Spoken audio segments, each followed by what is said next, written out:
Comencemos conociendo a los profesionales que acuñaron el término y el motivo que les llevó a ello. Leonore Jacobson, directora de un centro educativo en San Francisco, Estados Unidos, y Robert Rosenthal, psicólogo alemán que desarrolló toda su carrera como profesor de psicología en Estados Unidos. En 1964, Robert Rosenthal y Leonore Jacobson realizaron un experimento en una escuela de una pequeña ciudad californiana, llamada Oak School, que produjo lo que ellos denominaron efecto Pigmalión. Se realizó un test conocido como el test Harvard de adquisición flexional a los alumnos de la escuela. A los profesores se les dijo que mediante este test se podría conocer realmente a los alumnos que acabarían despuntando en sus estudios a lo largo del curso. Lo que no sabían los profesores es que ellos mismos iban a ser también parte del experimento. Una vez corregidos los test y teniendo debidamente identificados a los alumnos con sus respectivas notas, los investigadores decidieron seleccionar al azar, independientemente del resultado, a un grupo de alumnos que se presentaron a los profesores como los mejores, con los mejores resultados en el test y con la mayor proyección. A los profesores se le dieron los listados modificados sin su conocimiento, en los que se podían ver a los alumnos que supuestamente tenían una mejor nota, así como los que no. Al cabo de los 6, 12 y 24 meses, se volvió a pasar el mismo test a estos alumnos. Una vez analizados todos los datos, Rosenthal y Jacobson pudieron comprobar que en torno a un 50% de los alumnos que habían presentado a los profesores como los mejores habían aumentado significativamente sus puntuaciones en los test, aumentando una media de 20 puntos. Frente al anterior dato, el resto de alumnos no incluidos en dicho grupo, algo menos del 20%, habían visto sus puntuaciones en el test con una mejora significativa de en torno a los 20 puntos, es decir, peor. ¿Cómo fue posible?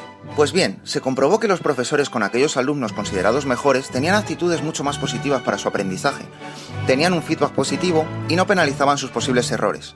Frente a esto, con aquellos alumnos considerados peores, su actitud era diferente, un feedback negativo o pasivo que no favorecía su autoestima.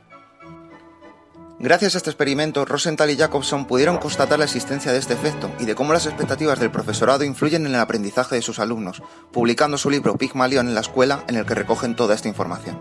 El término Pigmalión viene inspirado por una leyenda griega presente en la obra de Ovidio conocida como Las Metamorfosis, que cuenta la historia del rey de Chipre, llamado Pigmalión, quien estaba cansado de buscar constantemente a la mujer perfecta y nunca encontrarla, así que decidió esculpir figuras femeninas que a su juicio sí que lo fueran.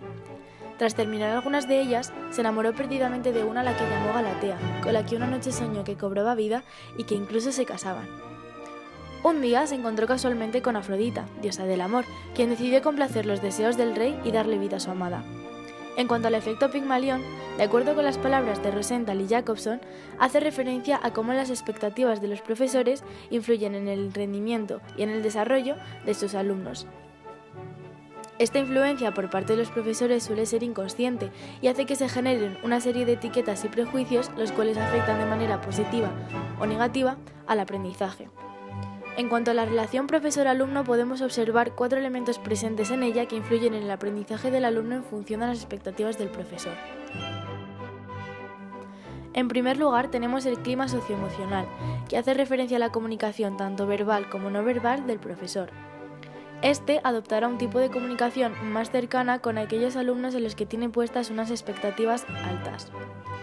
En segundo lugar, tenemos la retroalimentación, y es que en el caso de los alumnos con expectativas positivas, el profesor les va a motivar elogiándoles y animándoles a mejorar, mientras que en el caso de los alumnos con expectativas negativas o más bajas, esto se da como una corrección de sus errores, centrándose en ellos y olvidándose de aquellas cosas que el alumno ha hecho correctamente. El profesor también va a mostrar más facilidades a la hora de escuchar, analizar y comprender las respuestas de los alumnos con expectativas positivas, así como la forma de enseñar, la cual es mejor hacia aquellos estudiantes con expectativas más altas. Los efectos en el aula.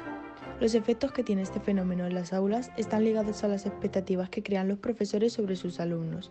Podemos decir que este efecto es bidireccional, pues tanto en los casos positivos como negativos, la conducta del profesor hacia el alumno se adaptará según el trato que reciba.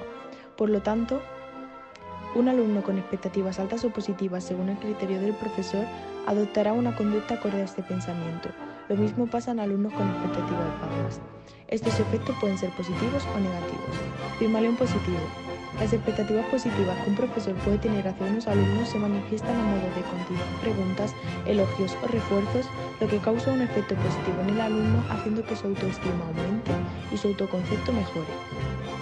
Pigmalión negativo. Al contrario que el anterior, provoca que la autoestima del alumno disminuya. el alumno tomará una conducta acorde con las expectativas del profesor, por lo que si este efecto se alarga con el tiempo, pueden surgir consecuencias que afecten al sujeto en su desarrollo y en su aprendizaje. Ejemplo de Pigmalión negativo frente a Pigmalión positivo. María, una educadora, nos contaba a la salida de un curso su experiencia personal.